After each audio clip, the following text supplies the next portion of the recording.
Hi, my name is Joseph Lacko, and I'm a 37-year-old California native living here in Corona, California with my wonderful wife and my 17-month-old son. Now, I'm an average guy with an average job. I'm about 3/4 of the way through painting my house.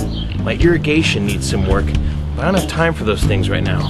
You see, lately I've been consumed with the idea of making the documentary you are watching right now. A documentary about donuts. Now, this isn't about the health detriments of eating donuts, and I'm in no way trying to claim health benefits of eating them, nor is it about the manufacture of donuts. No, it's simply about one man's journey back to the single most perfect donut he's experienced in his life, the Bismarck. During Thanksgiving last year, my wife and I took our son to Canada for the first time to visit her family. They live here in London, Ontario. During this trip, we went to stay at her mother's cabin in Bayfield on Lake Huron, right here.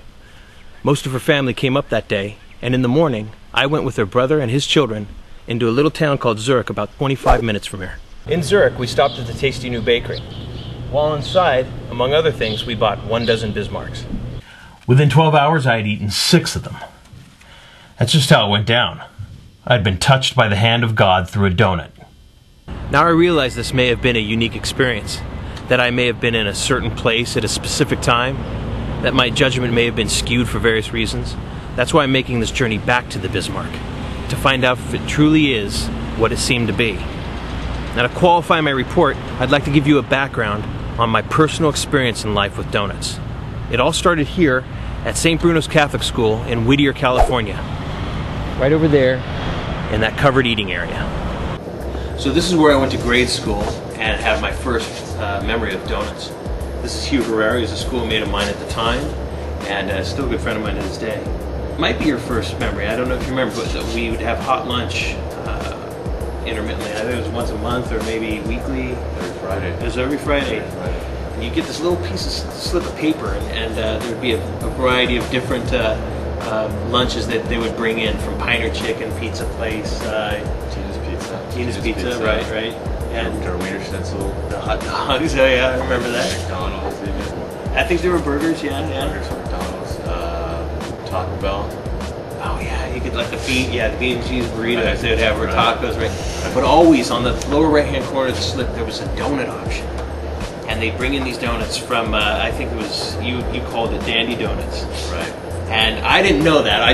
Literally the first time I had donuts was in first grade. And if you didn't get that slip in, if you forgot that slip, or your mom didn't want to sign off for you, you had to brown bag it. And there was always 3 or 4 chums who had to brown bag it.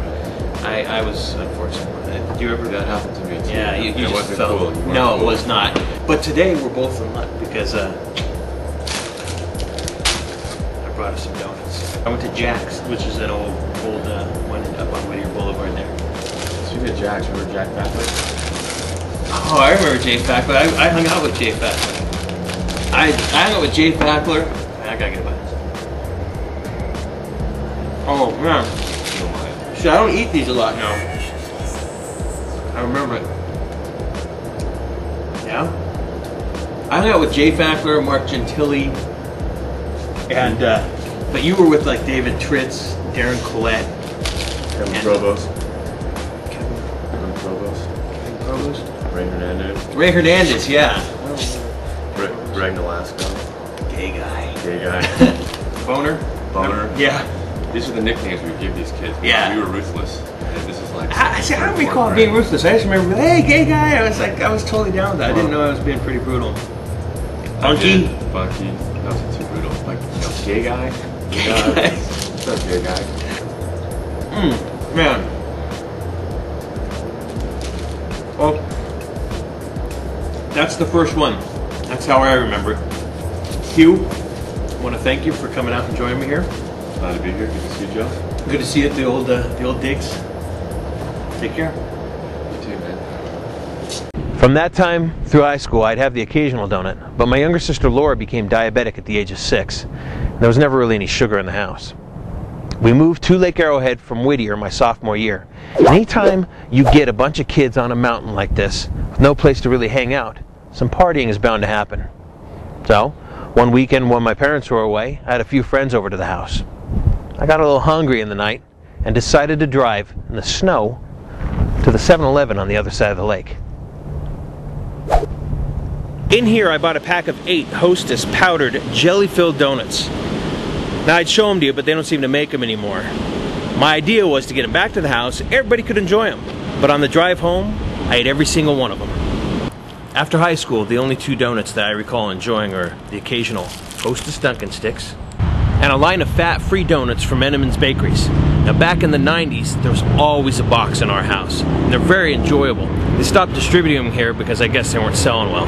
But I understand they're still being sold on the East Coast. So if you live in New York or another town on the Eastern Seaboard, go out and get yourself a box.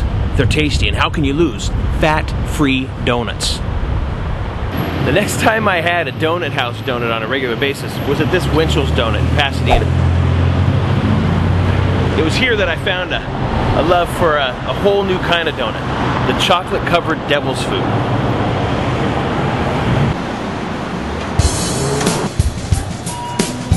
Have one.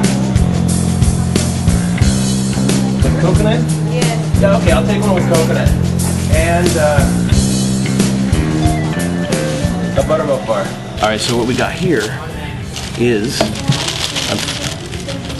the chocolate devil's food with coconut. I normally would go with just the chocolate icing, but they were out of it.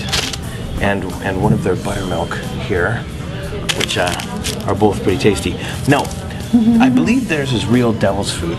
Some people use devil's food, and some people use just the chocolate. I don't know the exact difference, but you know, I don't really mind. If it's not devil's food, I'll enjoy it just as much, probably.